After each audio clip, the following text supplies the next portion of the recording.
In September of 1971, I performed an autopsy on something that was not human. It was not an animal either. It was 7 feet 4 inches long. It had the skeleton of something that walked upright on 2 legs, the musculature of something built to tear through steel, and a face that sat somewhere between a timber wolf and a man in a way that should not be anatomically possible. I spent 11 hours alone with that body. I measured every bone. I catalogued every organ. I filled 47 pages of handwritten notes, tissue samples, cranial capacity, dental configuration, a laryngeal structure that suggested this thing could produce sounds no wolf and no human could ever make. I was 27 years old. I was the deputy coroner for Alcona County, Michigan, and what I documented that night has been locked inside a fireproof safe in my basement for 54 years. But here is the thing nobody knows. The autopsy was not the end of the story. It was the beginning, because something came looking for that body. Something alive, something that knew what I had done, and it found me. My name is Harold Brannick. I am 82 years old. I have stage 4 pancreatic cancer. My oncologist gives me 2 to 5 months. My wife Eleanor died in 2019. My son Daniel calls once a week out of obligation. I am alone. I am dying. And the instructions in my will say those autopsy notes are to be cremated with my body. Nobody was ever supposed to read them. Nobody was ever supposed to know. But I have spent 3 months lying awake in the dark, and I have come to understand that burning those notes would be the final act of cowardice in a life defined by one long, unbroken act of cowardice. So I'm telling you everything. What I found on that table, what found me in the years that followed, and what a creature that should not exist taught a dying old man about grief, about love, and about the limits of everything we think we know. I grew up in Harrisville, Michigan, a town of about 800 people on the Lake Huron shoreline. My father was a carpenter. My mother worked at the general store on Main Street. I was not a remarkable student, but I was a focused one. I knew by the time I was 14 that I wanted to go into medicine. Not because I wanted to save lives, because I was fascinated by the machinery of the human body, the way it was assembled, the way it failed. I went to the University of Michigan on a partial scholarship, finished my pre-med coursework in 3 years, completed medical school at Wayne State University in Detroit in 1967. I chose pathology for my residency. The dead were better patients than the living. They did not argue. They did not lie. They told you exactly what had happened to them if you knew how to read the evidence. In 1969, I came back to Alcona County. My father had a stroke. My mother needed help. Dr. Vernon Tate was the county coroner at the time. 63 years old, 30 years on the job, running on fumes and counting the days to retirement. He offered me the deputy position because I was the only board-certified pathologist within 60 miles willing to work for what the county could pay. I took the job. I was 25. I thought I understood death. I thought I had seen everything a body could do and everything that could be done to a body. I was wrong about all of it. Now let me tell you about where this happened, because the place matters. Alcona County in the early 1970s was 90% forest. Jack pine, red pine, balsam fir, 700 square miles of terrain. About 8,000 people total, most of them clustered in small towns along the coast. The interior was logging country, state forest land, hundreds of square miles of wilderness cut through by 2-track roads and hunting cabins and not much else. The Au Sable River ran through the southern portion. North of that river was some of the most remote, densely forested land in the entire lower peninsula. No permanent residents, no maintained roads, no reason for anyone to be there unless they were hunting or logging. That is where the body was found, 14 miles northwest of Harrisville, deep in the state forest, and the men who found it were not the type who scared easy. September 14th, 1971, a Tuesday. I got a call at my office from Sheriff Roy Pettit. Roy was quiet, competent, early 50s, 9 years as sheriff. He did not call people unless there was a genuine reason.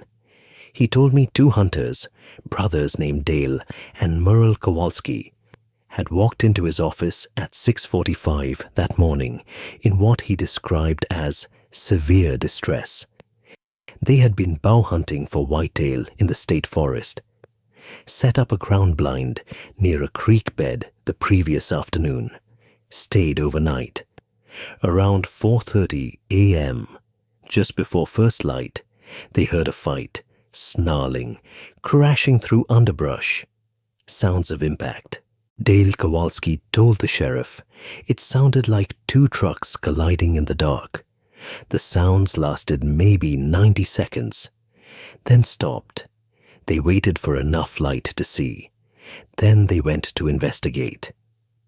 What they found was roughly 300 yards from their blind, in a shallow ravine where the creek bent around a granite outcropping. Roy told me that Dale Kowalski was a Korean War veteran. Merle had logged for 20 years. He said when they walked into his office, Dale's hands were shaking so badly he could not hold a cup of coffee. Roy told me he needed me to come out to the site. He said there was a body.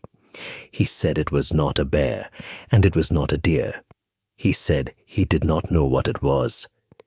I drove out in my county vehicle, a 1968 Ford pickup, followed Roy's directions, US 23 north, to a logging road heading west, 11 miles of that road until it was nothing but tire ruts and sand.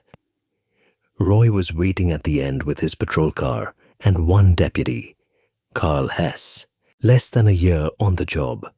Carl was sitting in the patrol car when I arrived. He did not get out.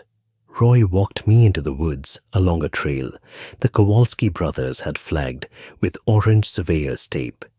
20 minutes in, Roy said almost nothing. The only thing he said was this: "Harold, I have been sheriff of this county for 9 years and a deputy for 12 before that. I have never seen anything I could not explain." He paused. Then he said, "I cannot explain what is in that ravine." We reached the creek bed at approximately 9:15 a.m. The ravine was about 30 feet wide, 8 to 10 feet deep, steep sandy banks on both sides, a shallow creek running over smooth granite stones. The place showed clear signs of violent disturbance. Small trees snapped off at their bases, the far bank gouged in long parallel furrows, 4 marks together, as if something with 4 claws had been dragged or had dragged itself. There was blood on the rocks, dark and thick, more blood than I had ever seen outside of a surgical suite. And lying on its back in the shallow water, partially wedged against the outcropping, was the body. I stood at the top of that ravine for a long time. I remember the sound of the creek. I remember the smell, heavy, musky, something between a wet dog and copper pennies.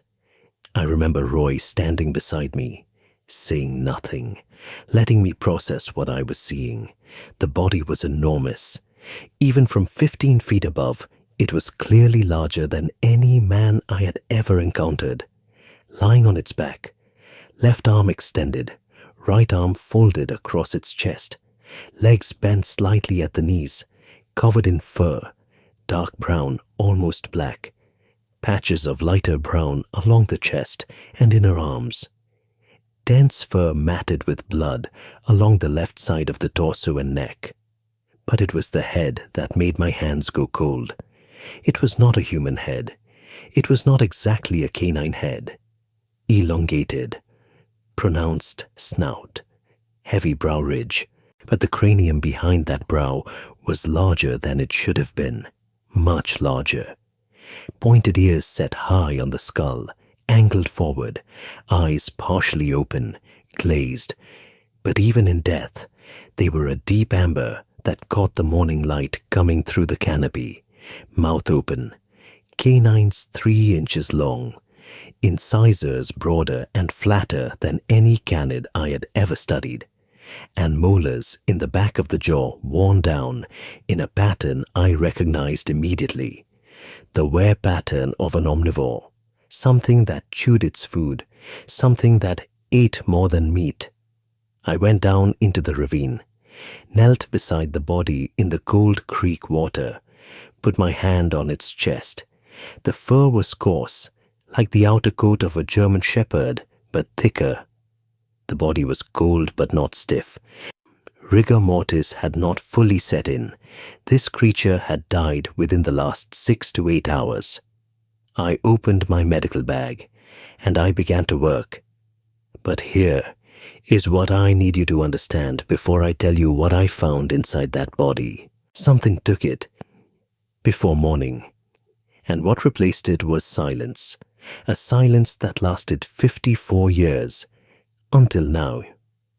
Roy helped me get the body out of the ravine, canvas top, rope system, nearly 2 hours to rig. The body weighed 347 pounds.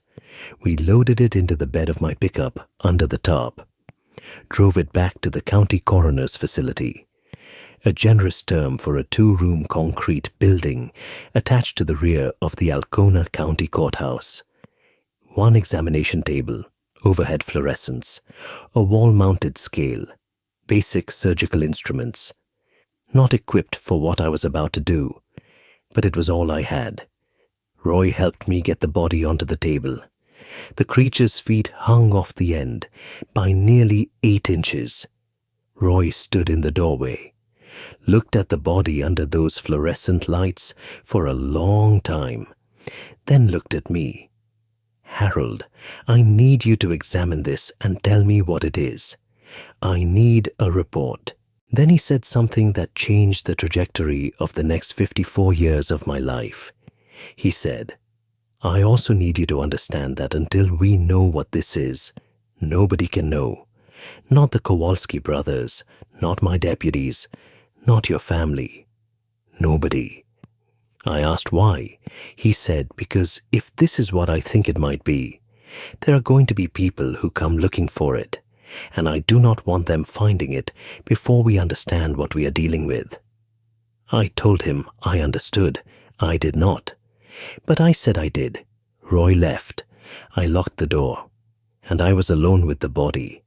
The autopsy took 11 hours. I began at 1:30 in the afternoon. I did not finish until 12:40 the following morning. I worked the way I was trained. External examination first, then internal.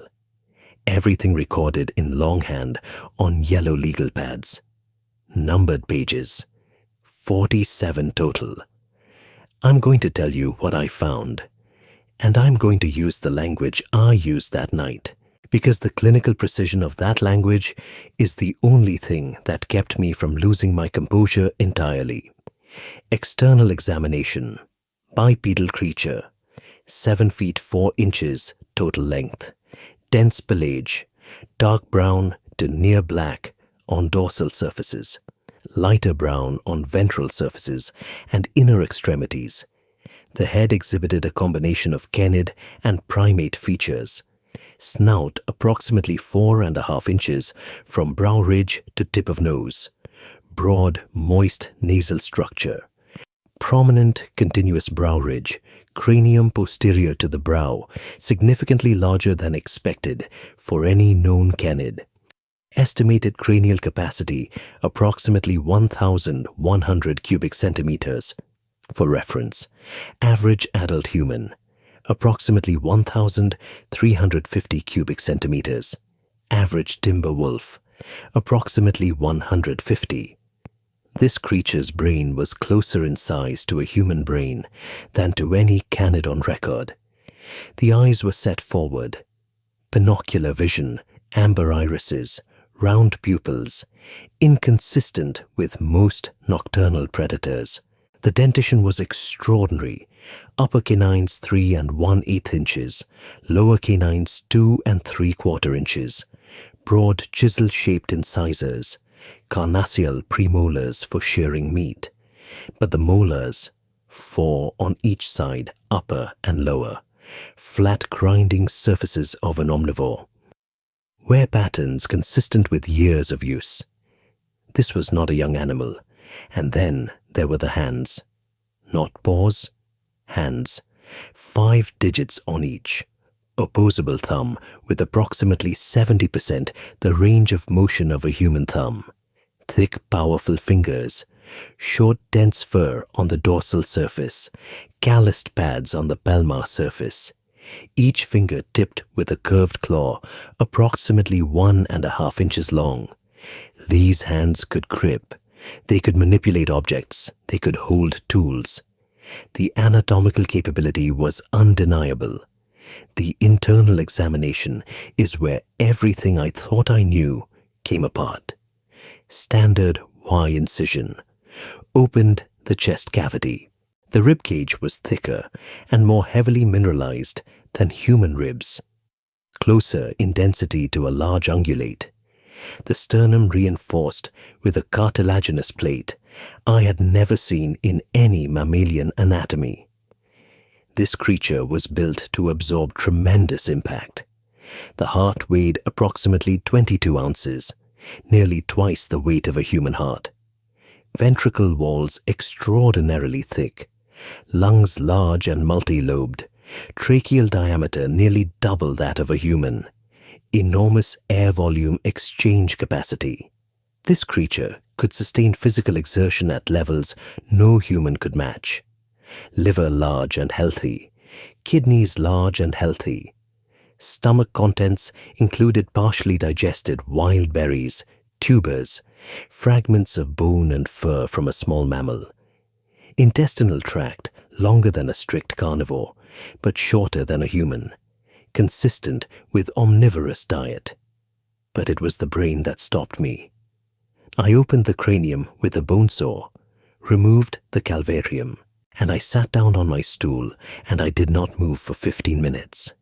The cerebral cortex was deeply convoluted, heavily folded, enormous surface area.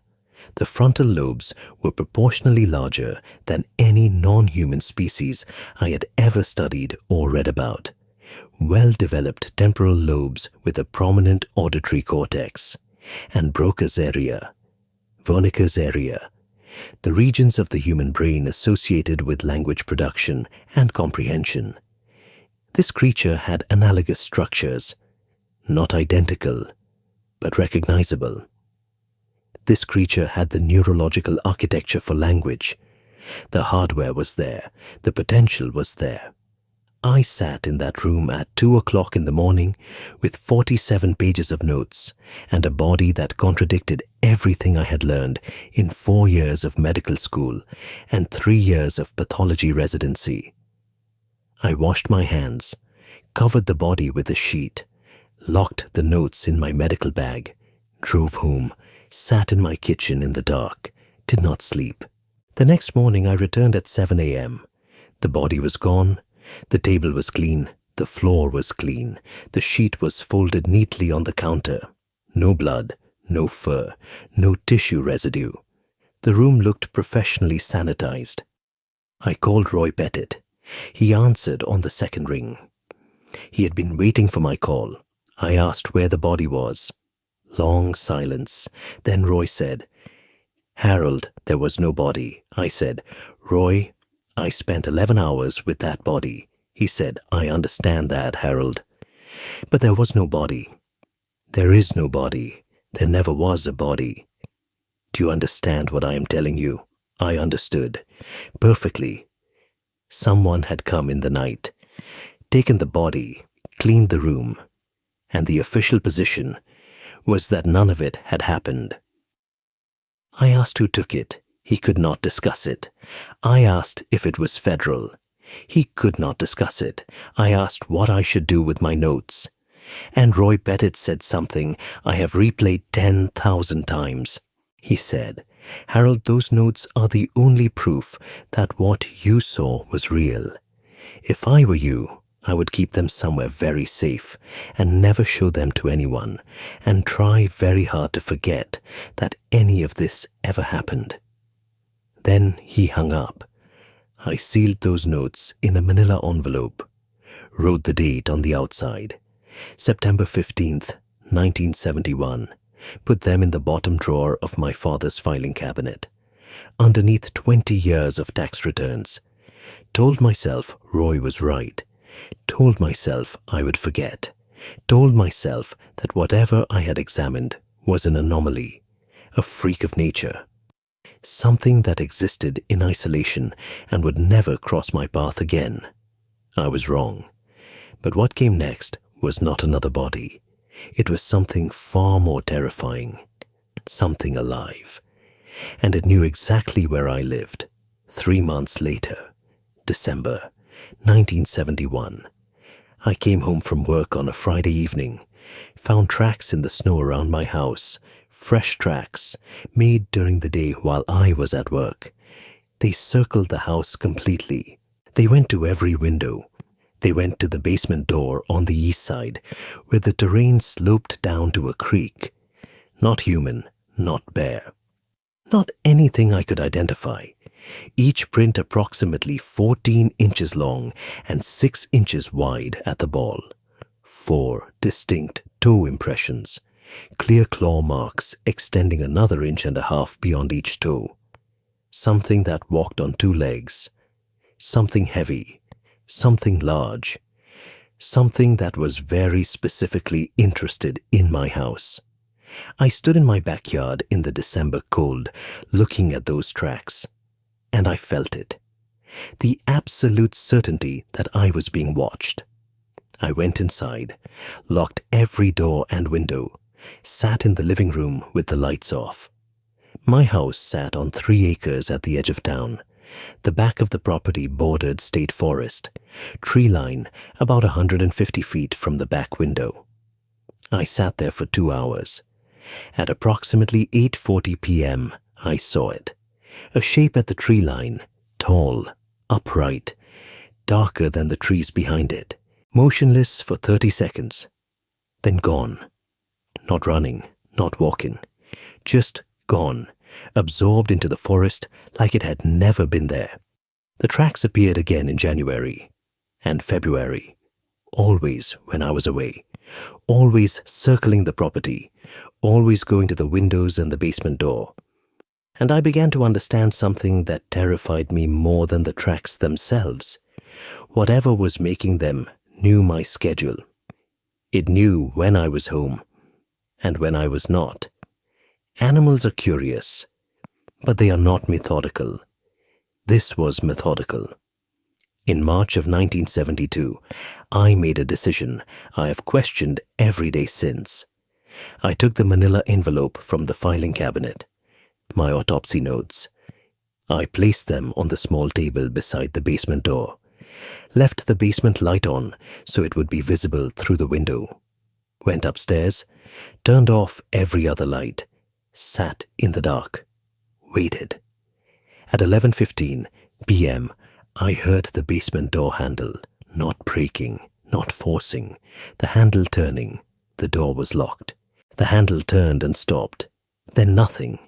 5 minutes of nothing. Then a sound I cannot adequately describe, low and resonant, between a rumble and a vocalization, coming from directly outside the basement door. Not a growl, not threatening. It sounded questioning, like a sound you would make trying to get someone's attention without startling them. I went down the stairs, stood on one side of the door. The sound had stopped. I could hear breathing, heavy. slow.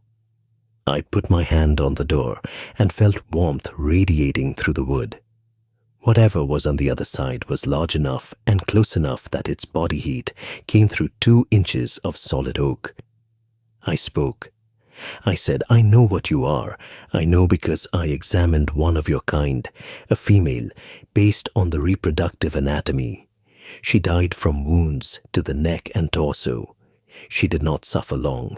The breathing on the other side changed faster, then slower, then a deep vibration that traveled through the door and into my hand and up my arm and into my chest, then heavy footsteps moving away. Then silence. The next morning, I found the envelope. It had been slid under the door from the outside. The seal was broken. The pages had been removed and replaced. Several had creases and smudges that were not there before. Dirt.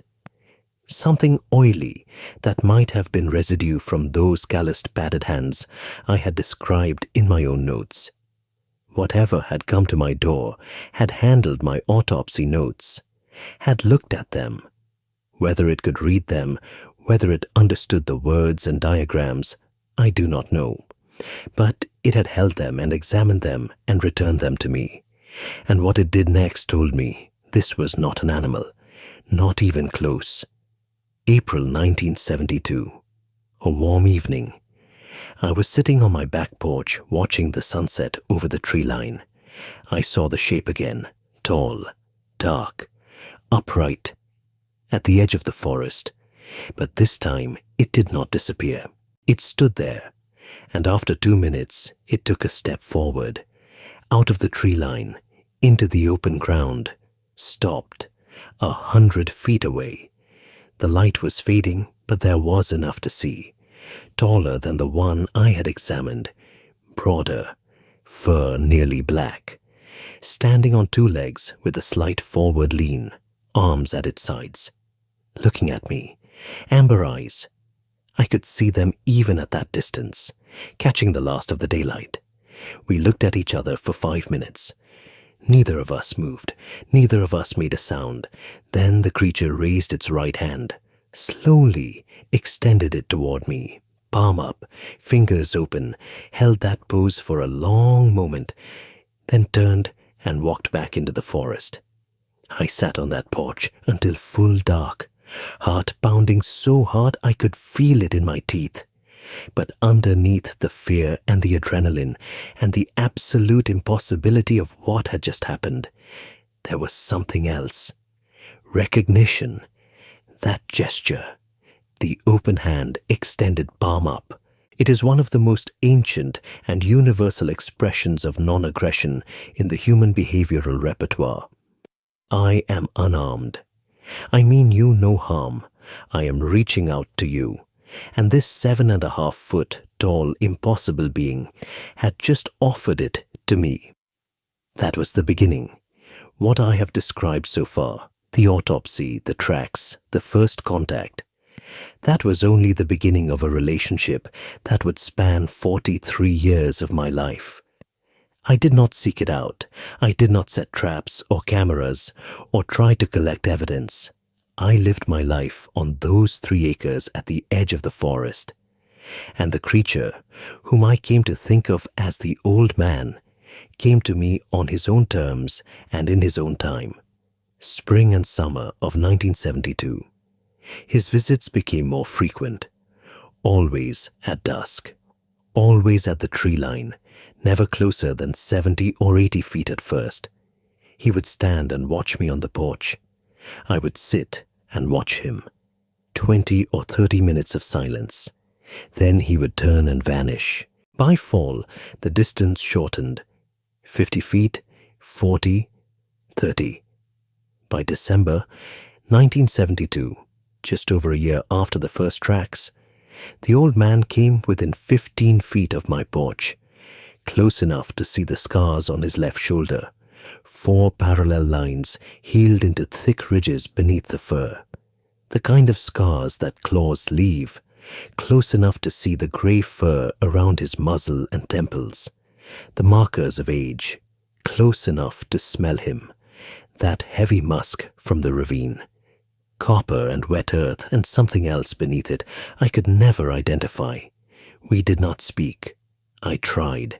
I talked to him the way you might talk to a stray dog you are trying to coax closer, softly, steadily, keeping my voice even. He would listen, ears orienting toward me, head tilting slightly, those amber eyes fixed on my face with an intensity that made my skin prickle. He did not respond with anything I could interpret as language. He made sounds, low rumbles, soft, huffing exhalations, a clicking from the back of his throat. Once a long, low vocalization that rose and fell in pitch over 10 seconds.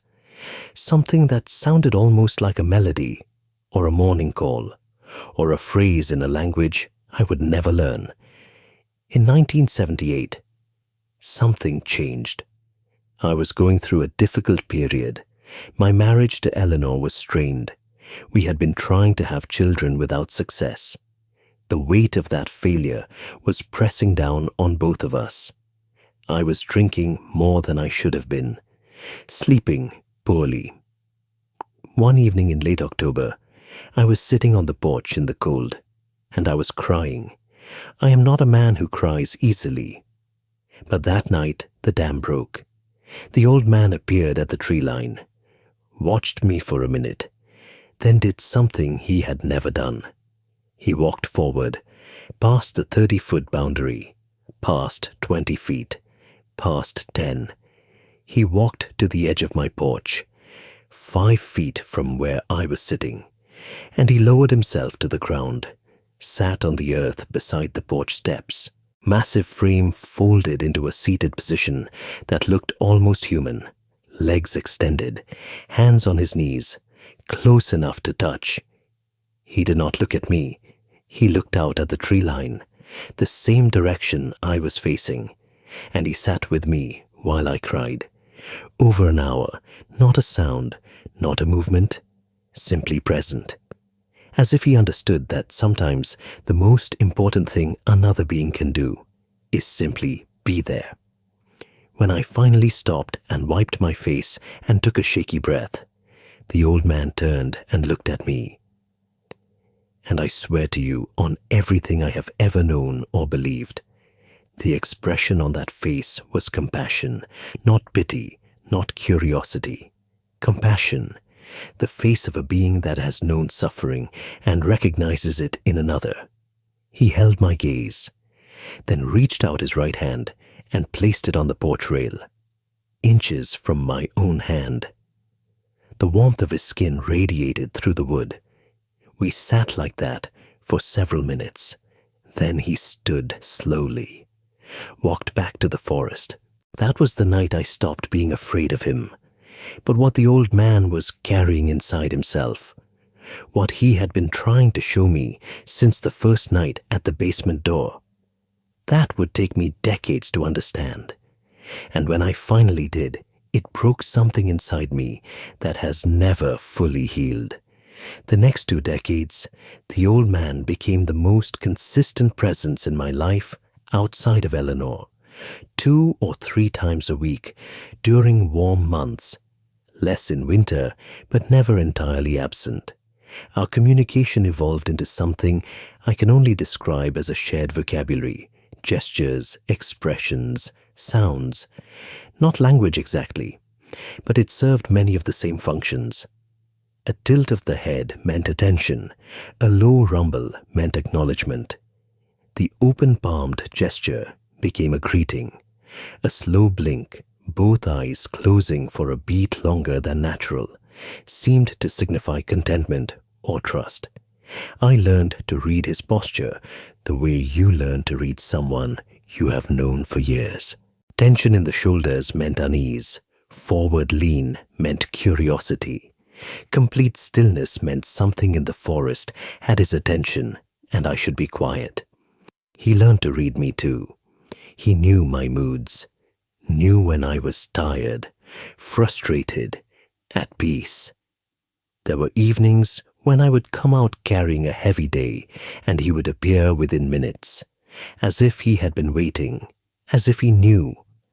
I brought things for him. Apples from my tree, dried venison.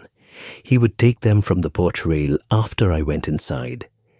In the morning, the food would be gone, and in its place would be something. A smooth river stone, a feather. Once, a piece of antler, polished to a high sheen by deliberate, patient effort. These were not transactions, they were conversations. The vocabulary of two beings who could not speak to each other, trying to say, I see you, I acknowledge you, you matter to me. In 1983, the old man brought others to the tree line. Two smaller shapes, both upright, both dark-furred, standing behind him and slightly to his left, shorter by at least 2 feet. Adolescents, perhaps, or females. They did not come forward. They stayed in the shadow of the pines, watching. The old man sat at his usual distance, calm, unhurried. Like a father introducing his children to a neighbor he had known for years. I could see the two smaller creatures shifting their weight, nervous, uncertain. One of them moved closer to the old man, and he made a low sound, barely audible, and the smaller one went still, reassured. 15 minutes they stood there. Then they melted back into the forest. The old man remained for another 10 minutes. Just him and me, the way it always was. He was showing them to me, or showing me to them. The deliberateness was unmistakable. He trusted me enough to let others of his kind know I existed, that I was not a threat. I sat on my porch long after he left that night, thinking about what it meant. A creature that science says does not exist had decided, after 11 years of careful observation, that I was safe enough to bring his family to. That trust was the most precious and the most terrifying gift I have ever received, because trust like that carries an obligation, and I was not at all sure I deserved it. In 1987, the logging company came. Northern Michigan Timber Holdings had acquired cutting rights to 600 acres of old-growth pine bordering my property to the north. I knew immediately what it meant. 600 acres of clear cutting would destroy habitat the old man and his kind had used for at least 16 years, likely generations. It would bring heavy equipment, work crews, constant human presence. It would drive them out or expose them. I did something I had never done in my professional life. I used my position, filed a report with the county health department suggesting the area might contain unmarked burial sites from a 19th century logging camp, requiring archaeological survey before cutting could proceed. It was a lie. I fabricated evidence, delayed the operation by 14 months. The state sent a team, found nothing, because there was nothing to find. But 14 months was enough. When the chainsaws finally arrived in spring of 1989, the old man was already gone. The tracks had stopped 3 months before. He knew. They all knew. How they knew, whether they sensed changing patterns of human activity or had their own intelligence about what was coming, I cannot say. But they were gone before the first tree fell. I did not see the old man for 3 years, the longest 3 years of my life. Every evening from April to November, watching the tree line giving nothing back. I would sit on the porch with my coffee and stare at the exact spot where he used to appear, and the absence of him was physical, like a missing tooth that the tongue keeps returning to. I started second-guessing everything. Maybe I had imagined the whole thing. Maybe the autopsy had been a dream, and the 47 pages in my safe were the delusions of a young man who had worked too hard and slept too little. Maybe I had spent 15 years talking to shadows. Eleanor asked me once during that period why I seemed so sad. I told her I missed an old friend. She assumed I meant a person. I let her assume. I could not tell her that the friend I was mourning was 7.5 feet tall and covered in fur and had never spoken a word I could understand. Some truths are too heavy to share with the people you love most. You carry them alone because carrying them together would break something that cannot be repaired. In 1992, early June, I walked out to the porch with a cup of coffee, and the old man was standing at the tree line as if he had never left. 3 years. Same spot. Same slight forward lean, same amber eyes, but different, thinner. The grey on his muzzle had spread across most of his face, posture slightly stooped. He was aging. We both were. I was 48, joints aching in the mornings, reading glasses I refused to wear in public. The old man was, by my best estimate, somewhere in his 50s or 60s. I sat down on the porch. I said out loud, "I missed you, old man." He tilted his head, blinked long and slow, and sat down closer than he had ever sat before, 6 feet from the steps, and we watched the sun go down together. The 12 years from 1992 to 2004 were the closest period. Almost every evening in warm months, at least once a week through winter. He sat closer, stayed longer, some nights past midnight.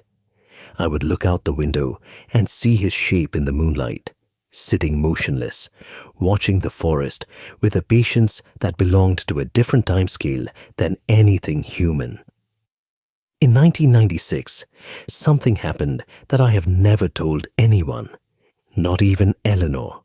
August, hot and still.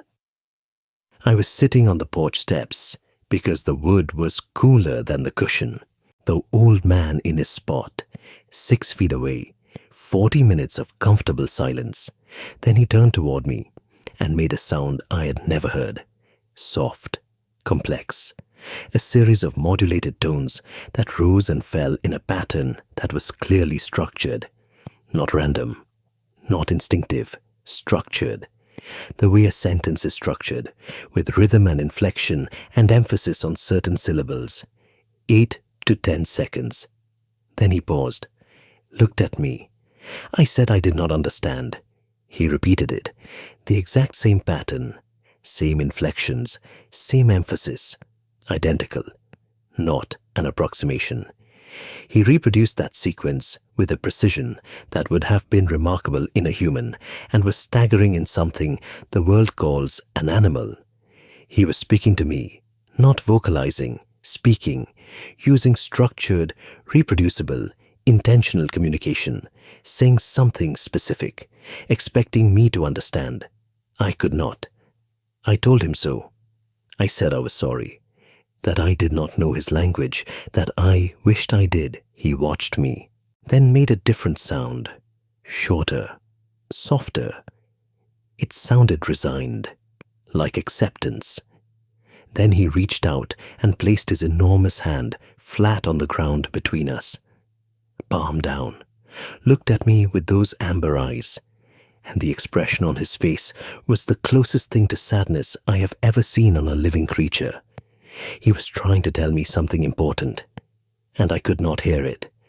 The distance between us after 24 years was measured not in feet, but in the space between two forms of consciousness that could recognize each other, but never fully connect. What was he trying to say? I would not know for another 13 years, and when I found out, the answer was waiting for me in the forest, arranged in a pattern that no animal could create. In 2009, I was walking in the forest behind my property, a weekend morning, following old deer trails through the second-growth timber that had replaced the clear-cut. About a mile from my house, a small hollow where a spring fed into the creek, I found a place the old man had made I use that word deliberately. Not a nest, not a den. A place, a clearing about 20 feet across, ringed by young birch trees, floor of soft moss, a large flat stone in the center. On the stone, arranged in a pattern that was clearly deliberate, were objects. Smooth river stones, polished, feathers from different birds, arranged by color. Small bones, cleaned and white, placed in rows.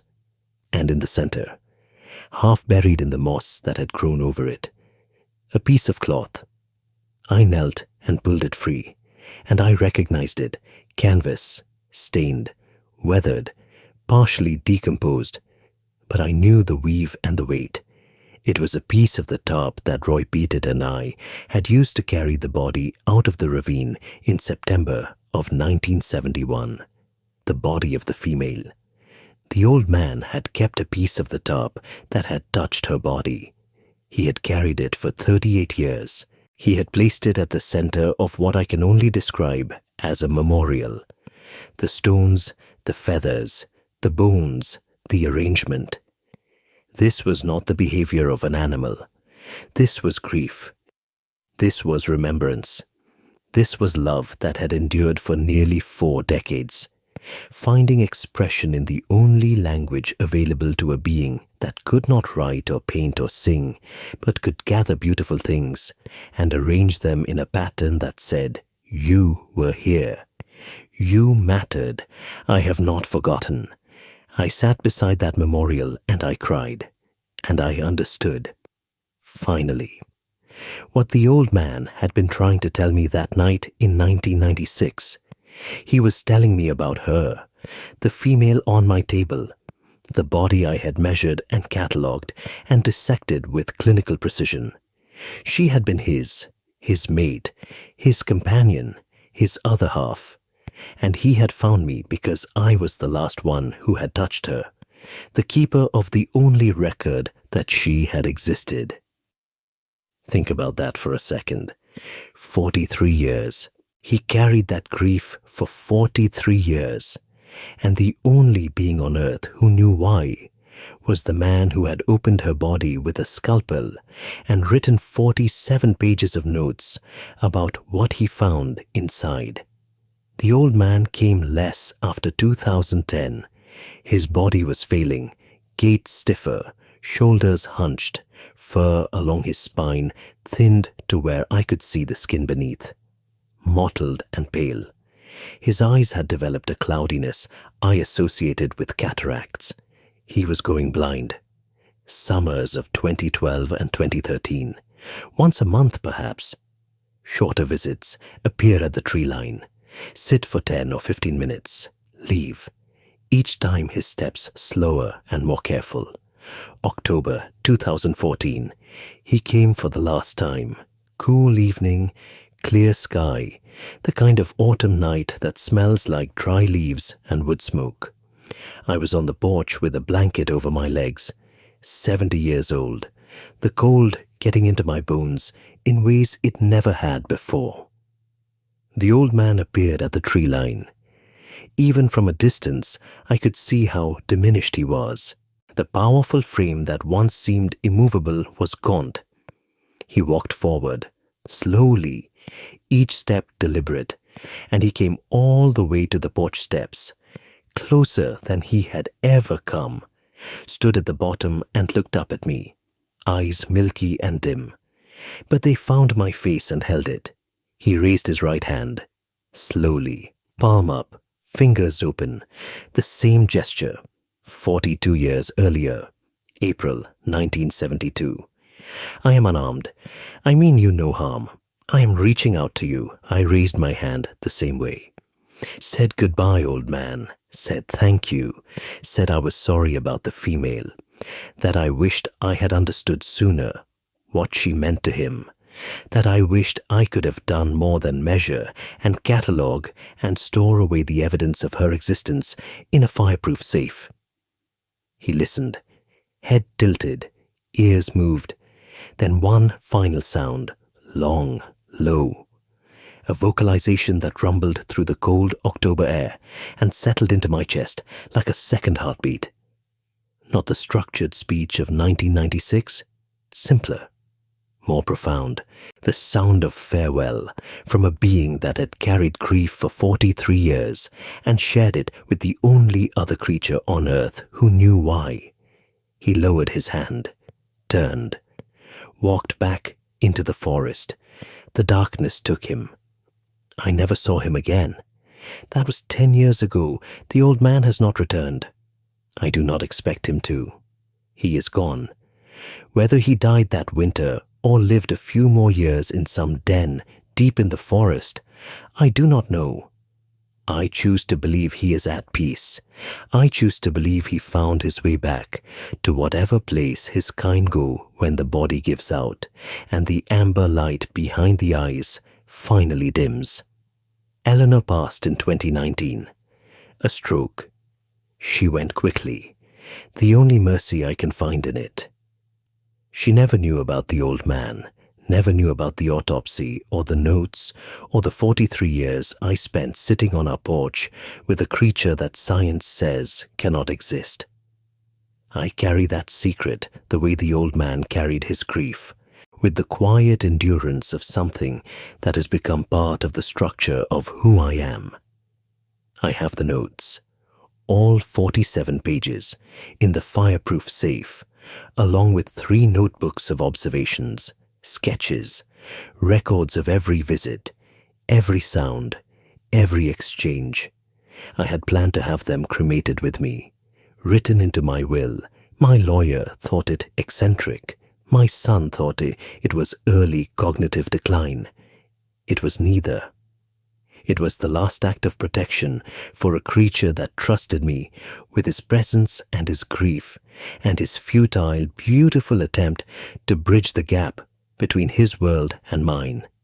But I'm dying, and the old man is gone, and the forest where he lived has been parceled and subdivided and threaded with access roads. The creatures that remain, if any remain, have retreated deeper into wilderness where humans have not yet thought to look. The notes will not endanger them now. They are evidence, not proof. Proof requires a body, and the body was taken 54 years ago by people whose authority exceeded a county sheriff in rural Michigan.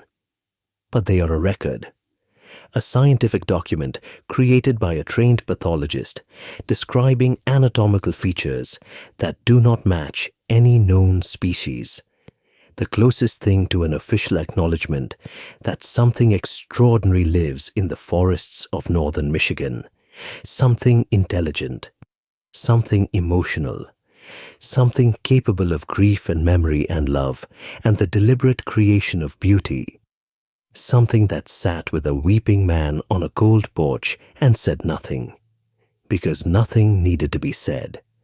I'm 82 years old. I have cancer. I have months, not years, and I'm choosing for the first time in 54 years to stop protecting a secret that deserves to be known. The autopsy notes will not be cremated with me. They will be released, not to the government that stole the body, not to the media that would sensationalize the story.